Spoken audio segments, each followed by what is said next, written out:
Welcome to the Winter Solstice 2017 IM Symposium. And if you're not signed up, make sure you sign up at the imsymposium.com to receive all the gifts and playback from this online event. And I know Robert has some links that he's going to want to share with you. It's probably some gifts he's going to offer to you. So you might get to this event on Facebook at an event page, but you certainly want to make sure that you sign up to meet all of our presenters a little bit more in depth and to stay informed. I want to introduce my very, very dear friend, Robert Pease. And I've invited everyone who's a part of this symposium, and these sages have been a part of my life for a very long time. And Robert was one of those people when I doubted myself or whatever, I'd call him up and he'd tell me, it's just, the big boys don't want us to have that platform yet, Renee. The big boys don't want us to have that platform yet. And you know what? Now the time is push over, because we're here and we're ready to shine. And Dr. Robert Pease is a transparency coach and wealth consultant and a successful multi-business owner who still finds plenty of time for teaching, writing, and lecturing. As the creator of Imagine Dream Workshop Experience, Shine, and founder of Robert Pease International, the Peace for Prosperity Network, the Highly Sensitive and Gifted Club, and the creator and founder of One Team Share, Dr. Robert pursues a vigorous life of passionate living to support people to support their transformation with grace and ease. I'm going to go on a little bit more about Dr. Robert Pease because he's an amazing. And Dr. Robert has cultivated, supported, and transformed thousands of people worldwide with his relaxed, humorous, and story-sharing keynotes, workshops, lectures, and books. When at home from travels, he enjoys his passion as a social entrepreneur to strengthen and empower his concierge clients to insert playfulness into their hectic, overworked schedules, shifting their mindsets to focus on following their dream. Void of lack and scarcity beliefs, amplifying frustrations, fatigue, and flow caused from the challenges and hurdles of having a bad love affair with money, to develop the mindset for romancing the money and playful, loving lifestyle, living as their new objective and passion. And as I said earlier, we worked through this a lot as I grew into who I am as this author and coming up Hay House author of Winds of Spirit. Robert certainly has been one of my biggest cheerleaders. He's done keynotes for me numerous times. And so I'm thrilled to have this conversation with you tonight. You there? Boy, I'm going to have a conversation by myself. Well, I'm here, Can you hear me, darling? I can hear you, darling. All right, good. And he's a fashion design guy too, darling. I am. There are so many layers to Dr. Robert Pease. It's like, pick one, Renee. We've known each other a long time. Yes, I'm very passionate about everything I do, and I'm very passionate about you. You have been, I've seen you in your highs and your lows and your in-betweens. And you, same with myself. I mean, we have been on this extraordinary adventure of expanding our own minds and to become more of the conscious people that we want to associate with and attract in our own lives. And to do that, it has been a hell of a lot of work, as you well know. Here you are, again, with the IM Symposium, but most importantly, the book, which you have labored over for a long, long time. Very exciting. Of course, I bought it immediately on Amazon.com, waiting for my copy. Of course, I'll get it signed from you. And of course, my client base will all have a copy too for Christmas. But I just want to say congratulations to you on every part of it. You deserve it. You are part of the leading edge, as long as many others are, including myself, I guess. But we've done the LGBTQ symposium work, which you are still behind. You've worked in numerous causes, not to mention you're a fabulous chef. We have that in common as well. but we're here, and we've gotten this far by the grace of divine love. And that is, the winds are blowing in the direction that we're sailing. And let's just fly as we may on those winds. Well, thank you very much. God, I see how he works. He lifts me up by starting to share all about me. I mean, how, it is all about us, right? And It is.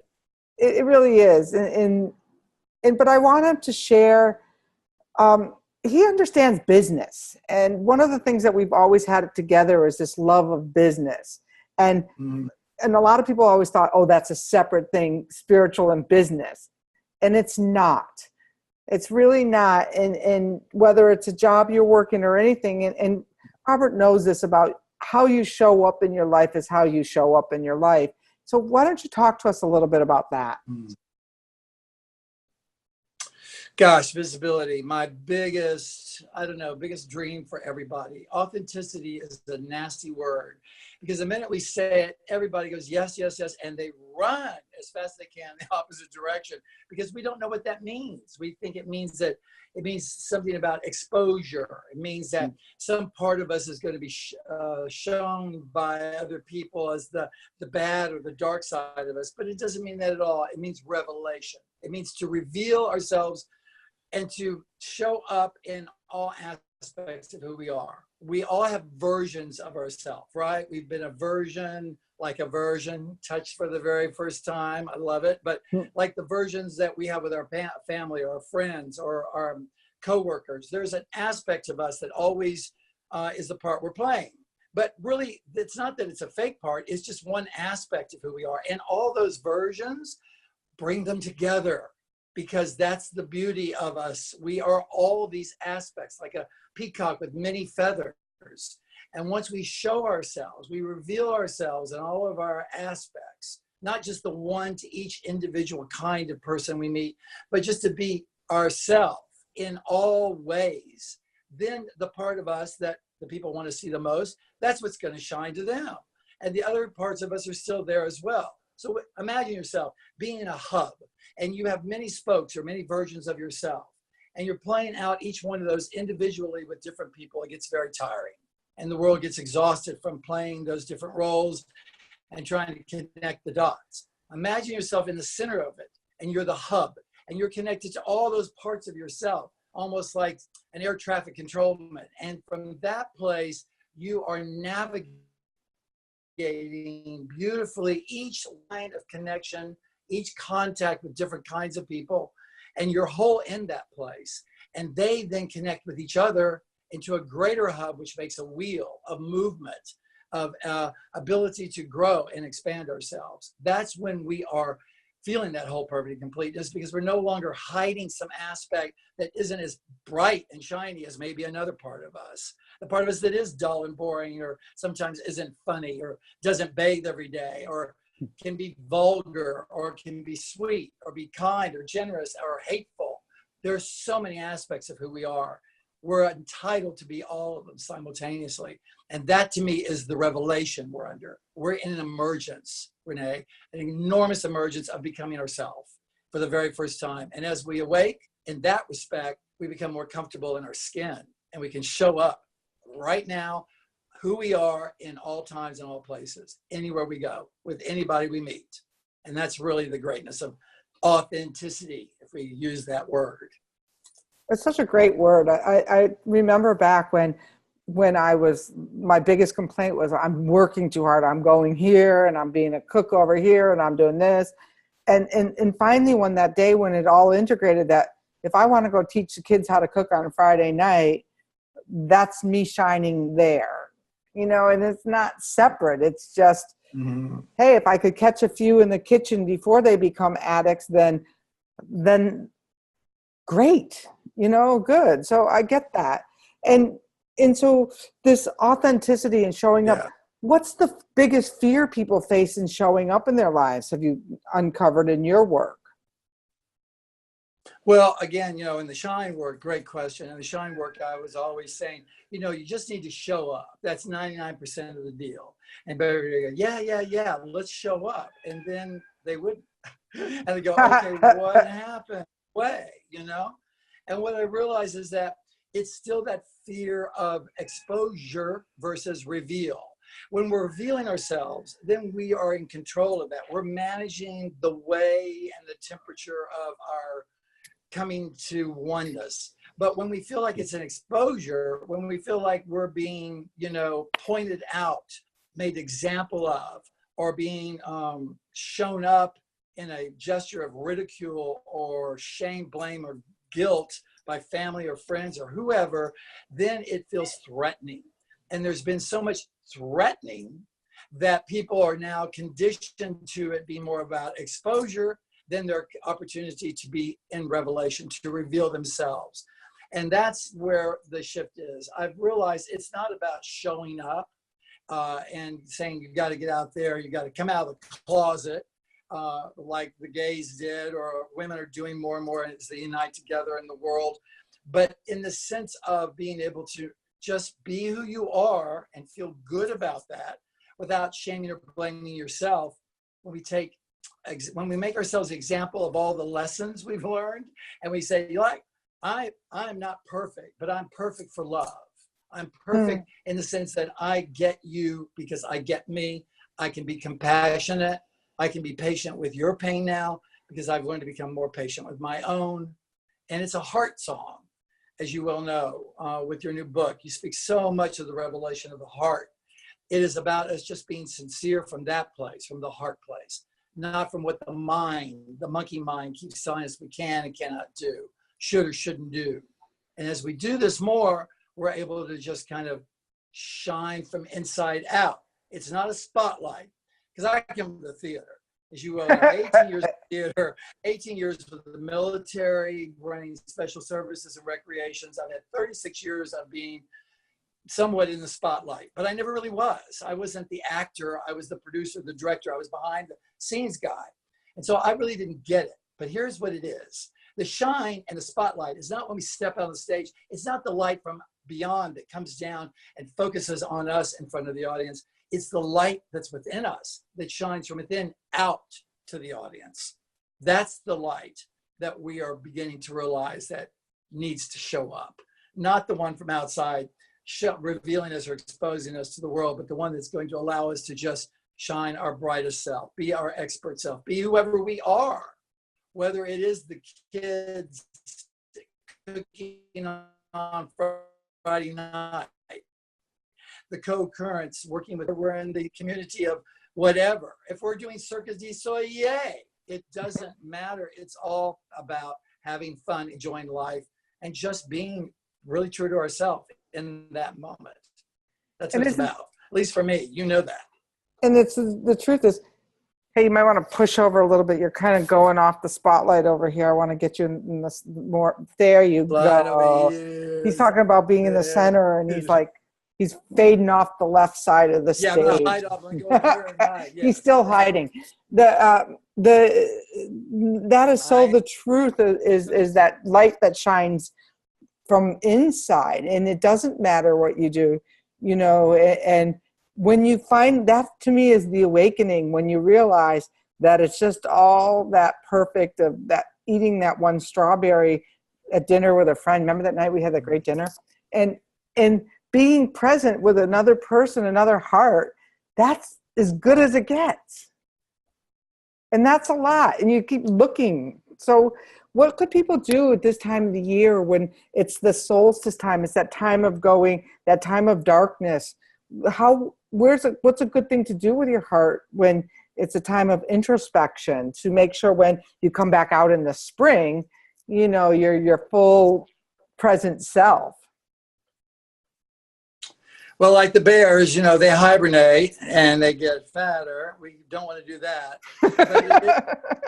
But it is a time when we are, the winter months, of course, in the Northern Hemisphere is about, sort of going inward and retrospective and taking an assessment of the year. We're approaching the end of the year and the beginning of a new year. There's always the intention of the hope of what will become, but also we need to assess and evaluate, what have we done this year? What have we created? Where have we really made leaps and bounds? And where did we sort of stumble the most?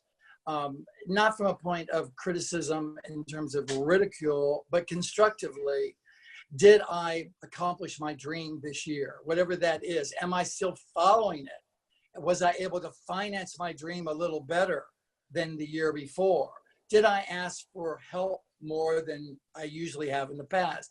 Did I allow myself to receive help more than I ever have before? Because that's always the big one for folks like you and I. We can ask for help, but the allowing ourselves to fully receive that has not necessarily been the easiest part. It's the biggest challenge. So is it improvement, or do I feel like I have just really screwed it all up? And when people start looking at that aspect, then what can I do to improve upon it? Where is the constructive criticism? I've gotten to a place, I've simplified it, Renee. It's like you're either happy or you're mad or sad. So when we ask ourselves today, am I mad or am I sad? Which one? And if I'm neither, it's to recognize that I must be happy. Because if I'm not mad and I'm not sad, oh my gosh, it's a happy day. And let me be happy instead of wondering whether I'm mad or I'm sad or if everybody else is. The best thing to do, ask people. A little testament for the rest of the year for everyone. When you come a friend or a family member in that moment, ask them, are you mad or sad? They'll take a moment and think, well, it's a sad day. And then we can engage in that sadness. May I ask, what is making you sad today? And let them share with you that. Or they're mad because their boss did this or whatever. And then when we get beyond the madness or the sadness, what's left is the happy. Can we be happy today? It's a yes or no question.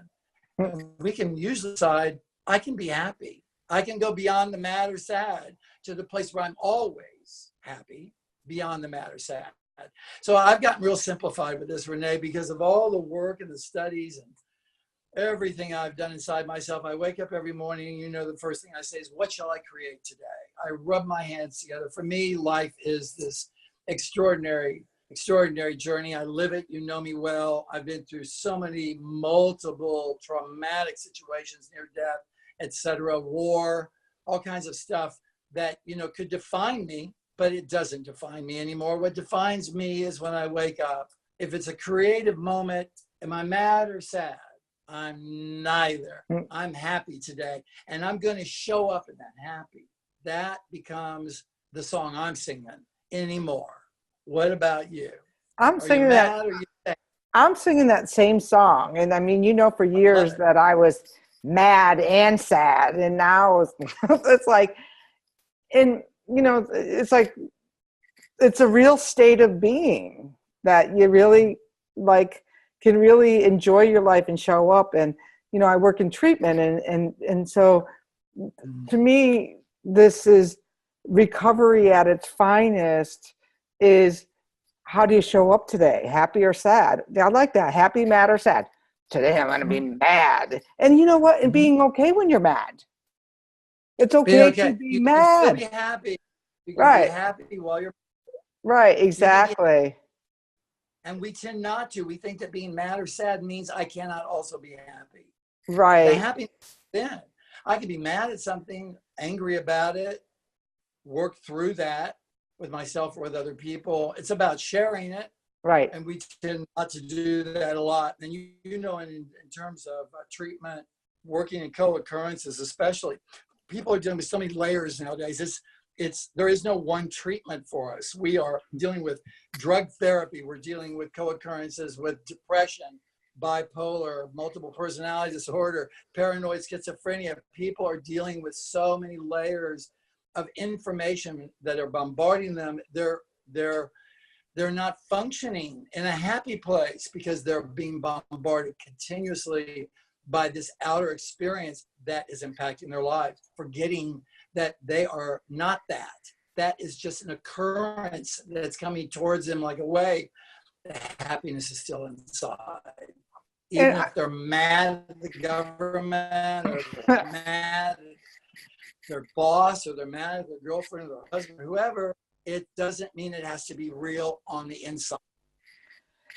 And I think that's a really good point. You there? I am here. Good. I think that's a really good point about, you know, I make a conscious decision when I'm going to engage the news. I Mhm. mean, it's like, it's coming at you so many hundreds of different ways that in order to, are you finding this with your clients, that in order to stay true to my happiness, which I prefer to be in, that I Mhm. have to take small doses of things. And Yeah. I pick and choose where I'm going to put my attention today. Do you find that you do that, or how do you Oh, deal absolutely. with all of this Absolutely. chaos? It's about focus. We can choose, we focus on where we choose. And of course, what we focus on, we create. We know this now from quantum physics. So if we're focusing on the news, as we call it, what we're focusing on is an alarmist reaction to some situation that's happening immediately that there's no resolution to. It's impactful. It's current. It's like, you know, the shooting in the neighborhood, the this going on, the bombing over there, the war, but there's no resolution. They're never commenting on the resolution. What is the impact that it's having? It's just cause, and it creates reaction, and we get caught up in that. We're never feeling like anything is resolved. So it's about focus. If we focus on what is wrong with everything, that's what we're going to attract. If we focus on what isn't working in our life all the time, then that's what's going to show up. What isn't working all the time in our life. If we're focused on our lack and scarcity, we're going to have that show up. It's going to come at us constantly because that's where our focus is. We have to remind ourselves we can choose to focus on anything we like. Focus on the lack and scarcity in the bank account, but then focus on the prosperity that you can create to, counterbalance that. Focus on the asking instead of on the giving. Focus on the sharing instead of the telling. Focus on the listening instead of the talking. We can choose the counterbalance of that at any time we choose. And I think this is the thing that we're all beginning to recognize, is that what I focus on, I definitely create. So I need to be conscious of that moment. What am I focusing on at this very moment? Am I focusing on the love inside of myself? Or am I focusing on my headache? Or am I focusing on all the paperwork on my desk that never seems to go away? It's what we focus on that keeps inundating us in life. And I think and feel this is the big shift. This is the emergence. We're beginning to be selective about what we focus on. Not so much news, not so much TV, not so much fantasy, not so much fiction, not so much reality as we call it. But, what is it that I focus on at the moment? Do I want to focus on being productive, or do I want to focus on I can't seem to get anything done? And that is the choice we have. And it really will, it supports us more and more as we realize the reward for the benefit of that. Let's focus on us to feel good just as much as the things that allow us to feel bad. And there is just as many, if not more, of those in our daily environment. I think that's a good place to move into your new thing, your new where you're putting your focus to, because I've known you and you're very excited about this new format of business you're creating that I think that has he's very excited about this, so he's going to tell us about a little bit about it, and because he's about helping people to get beyond the illusion of all of this, and so since it's all such a game, this is a new business game for Robert. Well, there's been so many quantum moments in my life I'm so grateful for. I've had the opportunity in my life to have more than one giant aha moment in creativity. 23 years of age, creating It's a Small World holiday camp in Europe and Japan, and seeing the benefit of that impact. Culture was amazing. I wasn't really able to even handle it in terms of the reward or the benefit. But I've had such great opportunities in my life to express. And this is like an amalgamation. I mean, in a way, I came up with the idea of Facebook way before Facebook. I was in New York. I downloaded it. I spent hours typing it out, the intellectual property on it. It was so far beyond its time, that when I went out to produce it, it was going to cost hundreds of millions of dollars because the technology had yet to be created. I couldn't even talk a language of it because streaming and skins for website, all that had not yet been created. AOL and CompuServe had just happened. But so I walked away. I said, it's not its time, it's not mine. But what has happened is an amalgamation of everything I've ever worked for and done. It's called One Team Share. And what it is an opportunity to create a hub, very much like a social network that is plugged into everybody who is plugged into everybody else. And what it does, it also offers, I've done some research to say, how can it be self-sufficient? Because it's just an entity. It's not a business. It's not a nonprofit or a profit. It's a way of people connecting, sharing what their resources or their gifts, offering a part of them for free to the people at large who are part of the community as a bonus offer in order for them to be able to learn and grow from mentors and teachers in every aspect of the world. And at the same time, be plugged into a compensation plan that allows you to monetize through network marketing that. So it's like internet marketing, network marketing, multi-level marketing connected to a social hub like Facebook that have come together in this puzzle. I spent about now 5 months, Renee, literally daily in it so deep that I can't begin to tell you, just trying to get the business model into one precise skin. I've done it. It's ready to launch. It's going to be very interesting to see what happens with it. The community at large is the business organization. There's not one person. I'm not going to own it. It's not an intellectual property. Like I said, it's an entity versus a corporation or profit or nonprofit. It's a solution, I believe, to supporting people and monetizing themselves, being able to work from home, share their gifts, gain from people like you and I, who will be offering up our gifts as part of the bonus to support them in building their own social entrepreneur and business strategy with the support of everybody inside of it, building it with you as well. You're not going to be out there on your own.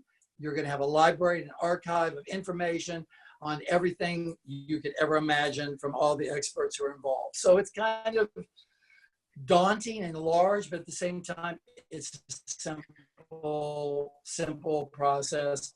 I hope to be launching it. By the time the first year comes, we'll see. If nothing else, it's been a lot of fun to build. It's taught me a lot about the ways that we can manage ourselves financially and build ourselves financially, get rid of the lack of scarcity, be self-employed, be an entrepreneur, work from home, and at the same time, connect with the world, like-minded people, whatever aspect of the like-mindedness we want to be in, and be able to do it inside of our own unique communities as like One Team Shares like the sun, and we're all the planets around it with our own communities on each planet that can connect to any aspect of it we choose. So get ready, be interested to see what you have to say about it when it comes out. But it's been my heartthrob now for a long time. We're getting ready to do it. The gift on that for you and everyone else will be at www.oneteamshare.com/gifts, GIFTS. I'm not even sure I've got it completely fully open. You'll go there, you'll see what it is. And that'll be able to take you to the next level and be able to connect with all of us in the One Team Share process. So thank you for even letting me bring that up on the call. Oh, absolutely. Because one thing that I remember many years ago, you said to me, you know, I was thinking, I was playing so small. Like I was thinking, okay, I got to hoard this information because somebody else is going to take it or have at it. Little did I know that this wind destiny that was coming my way, that was mine to bring forward. I don't know how many lifetimes I've been working on it, but it wasn't even what I thought I was setting out to create. So probably what you're creating might be way different than, we never know when we're creators. And when you never know. That is how creation works. And he'd say to me, Renee, you're forgetting there's millions and millions of billions of people out there. So if you share your work to a couple thousand people and give it away, oh, well, there's billions more who haven't read you yet. They don't know you. So, that always made it like, oh, here, let me freely share this once it was in a forum to share. That doesn't mean go give away all your ideas, but it means once it's in a forum to share, there's billions of people out there who need what you have. And it's your creation, and it's your time to shine with that, wouldn't you say?